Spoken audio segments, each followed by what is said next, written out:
সবার প্রথমেই তোমরা এটাই জিজ্ঞাসা করবে যে এতদিন ভিডিও আসেনি কেন? তো কি করে আসবে ভাই? মনটা ভালো ছিল না, মনটা খারাপ ছিল।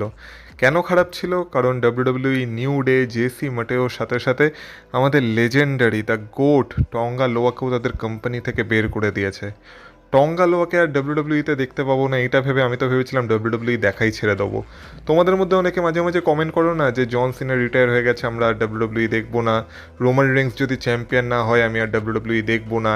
র্যান্ডি অর্টন যদি চ্যাম্পিয়ন না হয় আমি আর ডাব্লিউডাব্লিউ দেখবো না। আমি তো বলছি আমাদের টঙ্গা লোয়া বেরিয়ে গেছে, আমি নিজে আর ডাব্লিউডাব্লিউ দেখবো না ভাবছিলাম, কিন্তু তারপর ভাবলাম যে না, সামনে ব্যাকল্যাশ আসছে, ব্যাকল্যাশ তো দেখতেই হবে, ব্যাকল্যাশ নিয়ে কথাও বলতে হবে। আর এই যে ডাব্লিউডাব্লিউ এদেরকে বের করে দিয়েছে এটা নিয়েও পরে ভালো করে কথা হবে, কিন্তু আপাতত আপাতত এই ভিডিওতে আজকের মানডে নাইট রকে নিয়ে কথা বলা যাক। রতে কী কী হলো, ওটিসি কী করলো, সব কিছু নিয়ে এই ভিডিওতে কথা হবে। তাই ভিডিওটা পুরোটা দেখে স্কিপ করো না, কারণ তোমরা দেখছো Rachel entertainer. So let's start the entertainment.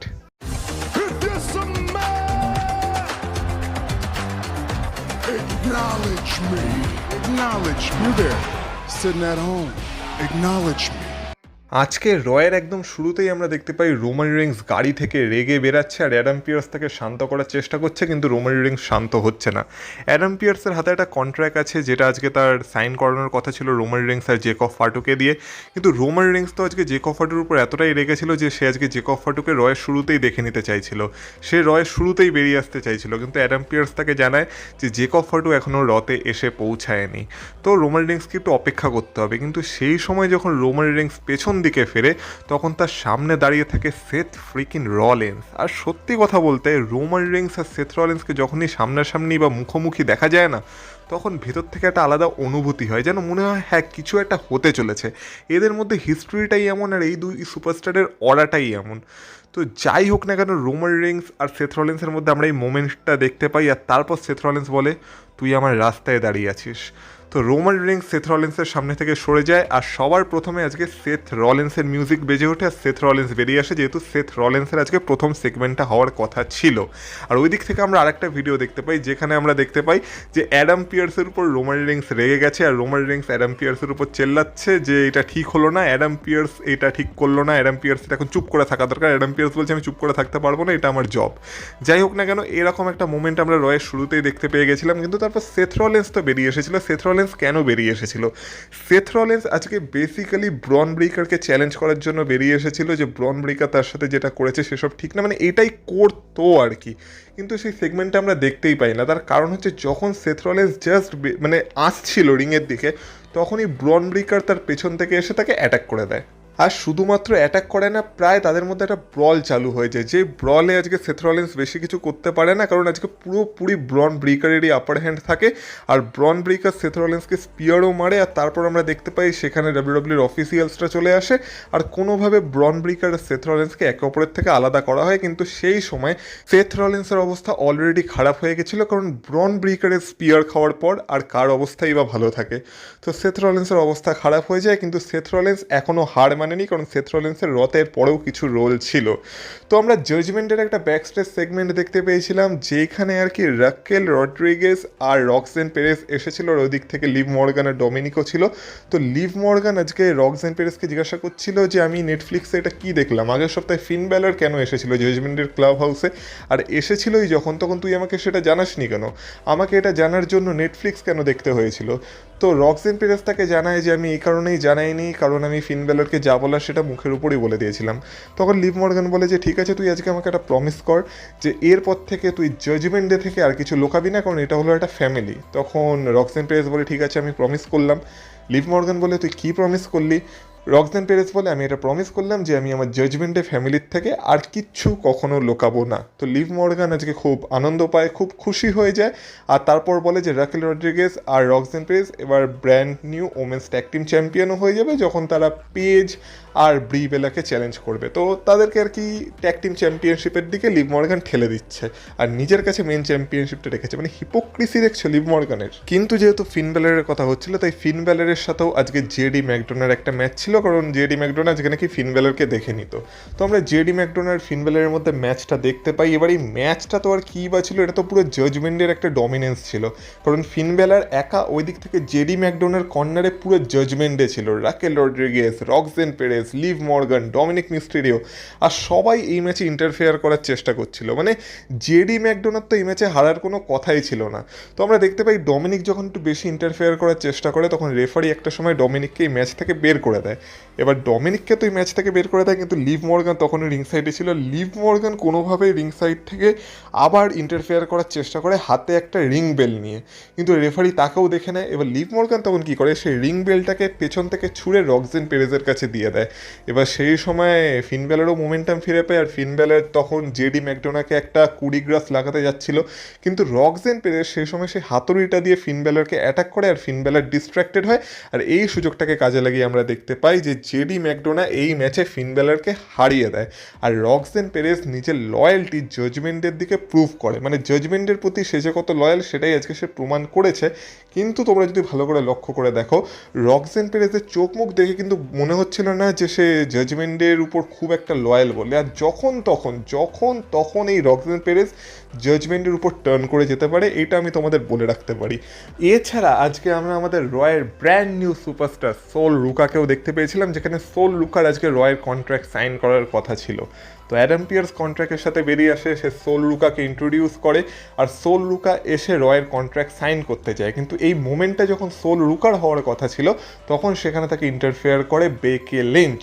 R Bheke Lynch সোজা অ্যাডাম পিয়ার্সের কাছে আসে, কারণ তার অ্যাডাম পিয়ার্সের সাথে কথা ছিল যে রাসেলমেনিয়া সে ইন্টারকন্টিনেন্টাল চ্যাম্পিয়নশিপ জিতে গেছে, কিন্তু এখনও সে সেলিব্রেশন পায়নি কেন, তার তো সেলিব্রেট করার কথা এটাকে। কারণ তারপর সে নিজের সেই প্রশংসা করতে থাকে। তো তখন ওদিক থেকে সোল রুকা তাকে বলে যে তুই একটু চুপ করবি।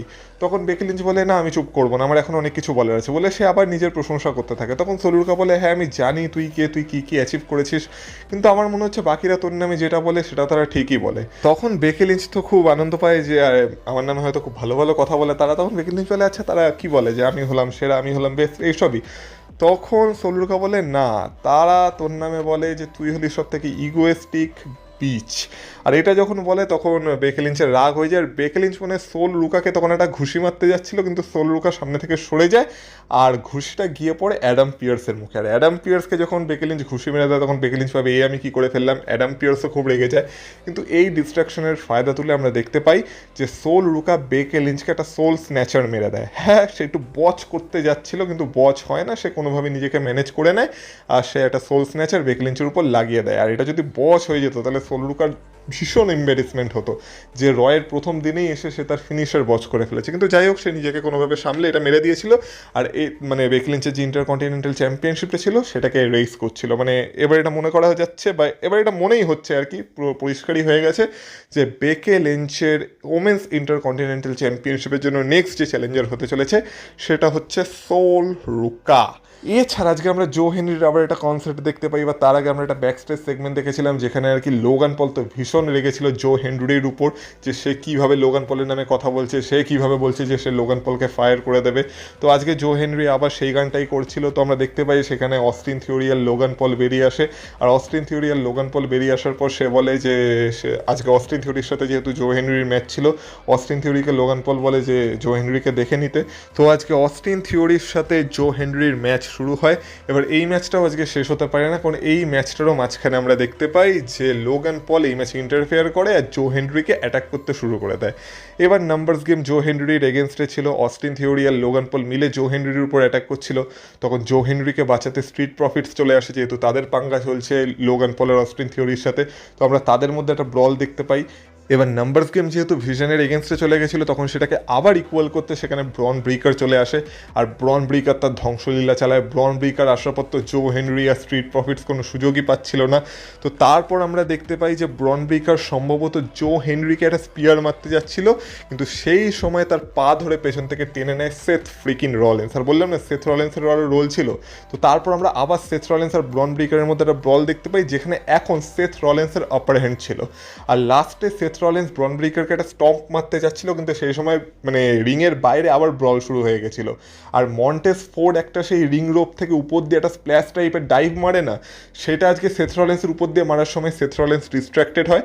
এবার মন্টেস ফোর্ড তো তার কাজ করে দেয় রিং সাইডে, কিন্তু রিংয়ের ভেতর ওই ডিস্ট্র্যাকশনের কারণে সেথ রলিন্স আবার ব্রন ব্রেকারের কাছে একটা স্পিয়ার খেয়ে যায়, আর সেথ রলিন্সের অবস্থা আবার খারাপ হয়ে যায়। যেখানে সেথ রলিন্সের স্ট্যান্ড টল করার কথা ছিল, সেখানে ব্রন ব্রেকার আবার স্ট্যান্ড টল করে। আর আমি বলবো ব্যাকল্যাশের জন্য সেথ রলিন্স ভার্সেস ব্রন ব্রেকারের স্টোরিকে ডাব্লিউডাব্লিউ ভালো মতোই কুক করে ফেলেছে।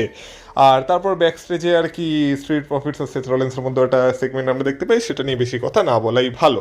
তো যাই হোক না কেন, রুসেভ, অল ইগো, ইথান পেজ, আর ওই দিক থেকে পেন্টা আর যে জীবন ইভেন্টসের মধ্যে একটা সেগমেন্ট ছিল, যেটা নিয়ে আমার না তো বলার ইচ্ছা আছে, আমি জানি তোমাদের শোনার ইচ্ছা সেরকম নেই, যেখানে আজকে জীবন ইভেন্টস আর রুসেভ, মানে জীবন ইভেন্টস বলছি, ইথান পেজ আর রুসেভ, মানে তাদের টিম হিসেবে তারা জিতে গেছে। তো এটা নিয়ে বেশি সময় নষ্ট করবো না, কিন্তু কথা বলা যাক ওবাফেমির ওপেন চ্যালেঞ্জকে নিয়ে।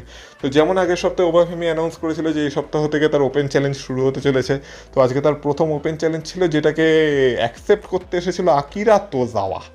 Obafemi versus Akira Tozawa, WrestleMania লেভেলের মেন ইভেন্ট। কিন্তু দুর্ভাগ্যবশত আকিরা তোজাওয়া যখন রিংয়ে যায়, তখন ওবাফেমির সাইজ দেখেই সে ভয় পেয়ে যায়, আর বলে এই সাইজ নেওয়া আমার পক্ষে পসিবল না, মানে টক করে দেওয়া আর কি।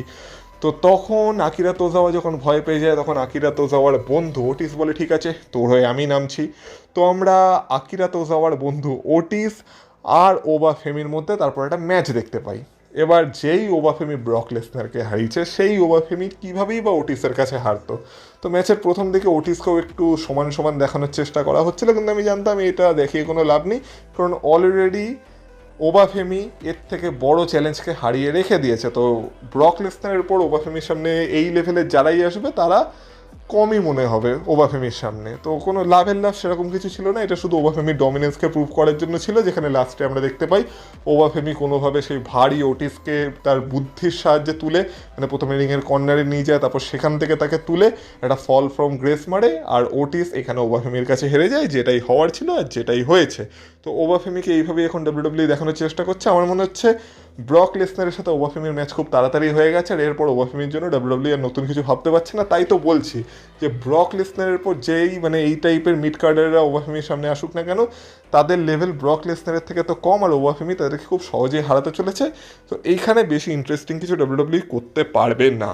এছাড়া যেহেতু ব্যাকলেসে আসুকা ভার্সেস ইয়ো স্কাইয়ের ম্যাচ আছে, আমরা আজকে তাদের মধ্যে ব্যাক স্টেজে একটা সিনেম্যাটিক প্রোমো দেখতে পেয়েছিলাম, যেই প্রোমোর শেষে আমরা দেখতে পেয়েছিলাম আসুকা ইয়ো স্কাইয়ের মুখে সে মিস্ট ছুঁড়ে মেরেছিল। তো এইভাবেই তাদের ফিউডকে ডাব্লিউডাব্লিউ কন্টিনিউ করছে। তাছাড়া আজকে আমরা একটা ট্রিওজ অ্যাকশন দেখতে পেয়েছিলাম, যেখানে একটা 6 ম্যান ট্যাগ টিম ম্যাচ ছিল। একদিকে ছিল অরিজিনাল এল গ্র্যান্ডে আমেরিকানোর টিম, আর একদিকে ছিল রিয়েল এল গ্র্যান্ডে আমেরিকানোর টিম। তো এই দুই টিমের মধ্যে ম্যাচ হয়, যেখানে আজকে অরিজিনাল এল গ্র্যান্ডে আমেরিকানো মানে চ্যাড গেবিল আর ক্রিড ব্রাদার্স যারা আর কি, তারা আজকে এই ম্যাচটা জিতে গেছে। আর এইসব এই কারণেই করা হচ্ছে যেহেতু ট্রিপল এর একটা ইভেন্টে অরিজিনাল এল গ্র্যান্ডে আমেরিকানো যেটা হলো চ্যাড গেবিল আর রিয়েল এল গ্র্যান্ডে আমেরিকানো যেটা হচ্ছে লুডুইক কাইজার, তাদের মধ্যে মার্কস ভার্সেস মার্কস ম্যাচ হতে চলেছে। আর এই ম্যাচে যে হারবে তার মুখোশ খুলতে হবে বা তার মুখোশ খুলে যাবে, আর অ্যাকচুয়ালি সে কে সেটা সবার সামনে চলে আসবে, আর খুব সম্ভবত সেটা হয়তো চ্যাড গেবিল হতে পারে। যাই হোক না কেন, এই ম্যাচটাকেই আর কি প্রমোট করার জন্য আজকে এই সেগমেন্টটা নেওয়া হয়েছিল। কিন্তু এবার কথা বলা যাক আজকে রয়ের মেন ইভেন্টের, যেইখানে আমাদের OTC Roman Reigns contract sign করতো তার ম্যাচের জন্য, যেটা হতে চলেছে এগেনস্ট জেকব টু। তো অ্যাডাম পিয়ার্স আসে, অ্যাডাম পিয়ার্স আসার পর সবার প্রথমে রোমান রিংসকে ইন্ট্রোডিউস করে, যেখানে রোমান রিংসের এন্ট্রেন্স হয়, রোমান রিংসে সে অরা ফার্মিং হয়, আর তারপর রোমান রিংস রিংয়ে গিয়ে হেড অফ দ্য টেবিলে বসে পড়ে। আর তারপর অ্যাডাম পিয়ার্স ইন্ট্রোডিউস করে জেকব টুকে, তারপর জেকব টু আসে আর জেকব টু টেবিলে বসে পড়ে। আর তারপর অ্যাডাম পিয়ার্স বলে, জেন্টলম্যান তোমরা জানো যে কী করতে হবে, জাস্ট সাইন করো আর এটাকে অফিসিয়াল করো। তো রোমান রিংস বলে যে না, এইভাবে না। তো সবার প্রথমে রোমান রিংস সেখানে ক্রাউডকে বলে অ্যাকনলেজ করতে, সবাই রোমান রিংসকে অ্যাকনলেজ করে। আর তারপর রোমান রিংস জেকব টুকে বলে তুই কী করছিস, আমি জানি তোর এটা হয়তো দরকার, কিন্তু তুই ডেসপারেট হয়ে পড়েছিস, আর তুই আগের উইকে কী করেছিলি। এইটা একটা ফ্যামিলি বিজনেস, আর এইখানে সব কিছু একটা প্রসেসে চলে, সব কিছু স্টেপ বাই স্টেপ চলে, সব কিছুর জন্য একটা নিয়ম থাকে, আর তুই সেই নিয়ম ভেঙেছিস। তুই কোন মুভ ইউজ করেছিলি? তুই টঙ্গান্স ডেডলক ইউজ করেছিলি। তুই জানিস না যে এইটা আমাদের ফ্যামিলির নিয়মের বাইরে, আমাদের ফ্যামিলিতে একটা নিয়ম আছে, এই মুভটা আমরা তখন ইউজ করি যখন আমাদের হাতে আর কোনো উপায় থাকে না, আমরা পুরো ডেসপারেট হয়ে পড়ি, এটা আমাদের শেষ আশা। আর তুই সেটাকে জাস্ট আমাকে চোখ করার জন্য ইউজ করেছিলি, তো এটা তুই ঠিক করিসনি। তখন জেকব ফাটু বলে, রোমান তুই বুঝতে পারছিস না, আমি তোকে আগেও এটা ক্লিয়ার করেছি যে হ্যাঁ আমি ডেসপারেট, আমার এটা চাই, আমার এই সব কিছু চাই আমার পরিবারের ভালোর জন্য। তখন রোমান বলে, তুই তোর পরিবারের কথা বলছিস? হ্যাঁ, তুই শুধু তোর পরিবারের কথা ভাবছিস, যেখানে আমি আমাদের সবার পরিবারের কথা ভাবছিস। তুই তো 7টা বাচ্চার কথা ভাবছিস, আর আমি এখানে আমাদের প্রত্যেকের বাচ্চার কথা ভাবছি। তুই ভাবছিস যে তোর বাচ্চাদেরকে তুই কীভাবে ভালো এডুকেশন দিতে পারবি, আর আমি ভাবছি যে আমি সবাইকে কীভাবে ভালো এডুকেশন দিতে পারবো, কারণ এইগুলো আমার দায়িত্ব। তোর ঘাড়ে শুধু তোর একার সংসারের দায়িত্ব আছে, তো আমার ঘাড়ে আমার পুরো ট্রাইবেল সংসার, মানে আমার যে পুরো ব্লাড লাইন, সেই ব্লাড লাইনের দায়িত্ব আছে। আর তুই যেটা করছিস, তুই সেটা ঠিক করছিস না, এর কনসিকুয়েন্সেস থাকবে। আর তুই কি বলেছিলি যে হ্যাঁ সোলো সিকোয়া তোকে নিয়ে এসেছিল, সোলো সিকোয়ার জন্য তুই কিনা চান্স পেয়েছিলি এখানে, তো তোর মনে রাখা দরকার যে সোলোকে এখানে কে এনেছিল? সোলোকে এখানে আমি এনেছিলাম। তার মানে হলো ঘুরিয়ে ফিরিয়ে আমিই তোকে এখানে এনেছিলাম। আমি যদি সোলোকে না আনতাম, সোলো কোনোদিনই তোকে আনতে পারতো না। তাই তোকেও একদিক থেকে দেখতে গেলে আমিই এনেছি। আর আমি অনেক দিন আগে ব্রক লেসনারকে একটা কথা বলেছিলাম যে এই ক্যামেরা, এই রিং, এই সব কিছু হলো শুধুমাত্র আমার। এখন আমার এই সব কিছু আমার অধিকারে আছে। হ্যাঁ, আমাদের ফ্যামিলিতে হয়তো তুই আমি সমান, আমরা ইকুয়াল, আমাদেরকে সমান নজরে দেখা হয়, কিন্তু যখন কথা হবে এই রিংয়ের, তো এই রিংয়ে তুই আমার অনেক নিচে থাকিস। আর এই কথা বলতে বলতেই জেকব ফাটুর মাথা গরম হয়ে যায়। জেকব ফাটু আবার রোমান রিংসকে সেই টঙ্গান ডেডলকে আটকে দেয়। কিন্তু আজকে রোমান রিংসও রেডি ছিল, রোমান রিংসও আজকে ফাইট ব্যাক করে। আমরা দেখতে পাই আজকে জেকব ফাটুকেও রোমান রিংস ভালো মতো পিটিয়েছে, ওদিক থেকে সুপারম্যান পাঞ্চ দেওয়ার চেষ্টা করেছে, কিন্তু যতবারই রোমান রিংস কিছু করতে এসেছিল, বারবারই জেকব ফাটু তাকে ওই টঙ্গান ডেডলকে আটকে দিচ্ছিল। তো মাঝখান থেকে আমরা দেখতে পাই অ্যাডাম পিয়ার্সও এখানে মাঝখানে ঢুকে পড়ে, মাঝখানে ঢুকে তাদেরকে ছাড়ানোর চেষ্টা করে। তো আজকে রোমান রিংস আর জেকব ফাটুর মধ্যে একটা ভালো মতো ব্রল হয়, আর এই ব্রলের সাথে আমরা দেখতে পাই আজকের শেষ হয়, যেখানে আমরা বলতে পারি যে আজকেও কোনো একদিক থেকে দেখতে গেলে জেকব ফাটুরি আপার হ্যান্ড ছিল, আর রোমান রিংস আজকে আবার মার খেয়ে গেছে ভালো মতো। তো এবার ডিরেক্ট ব্যাকল্যাশে এদের মধ্যে ম্যাচ হবে। এবার দেখা যাক ব্যাকল্যাশে কীভাবে রোমান রিংসের বদলে নেয় জেকব ফাটুর থেকে। তো ব্যাকল্যাশের কথা ব্যাকল্যাশের সময় হবে। আপাতত আজকের এই ভিডিওটা এই অবধি থাক। ভিডিওটা যদি তোমাদের ভালো লেগে থাকে, ভিডিওটা অবশ্যই এটা লাইক করে দিও। আর তোমাদের কেমন লাগলো সেটা অবশ্যই আমাকে কমেন্ট বক্সে কমেন্ট করে বলো। এই চ্যানেলে নতুন হয়ে থাকলে চ্যানেলটাকে প্লিজ সাবস্ক্রাইব করো, ভিডিওটাকে হাইপ করো, পারলে বন্ধুদের সাথে শেয়ার করো। আমাকে ইনস্টাগ্রাম আর ফেসবুকে ফলো করতে চাইলে তার লিঙ্ক পেয়ে যাবে তোমার এই ভিডিও ডিসক্রিপশনে, তো সেখান থেকে তোমরা আমাকে ফলো করে আসতে পারো। তাহলে তোমাদের সাথে কথা হবে আবার পরের ভিডিওতে। ততক্ষণ তোমরা ভালো থেকো, টাটা।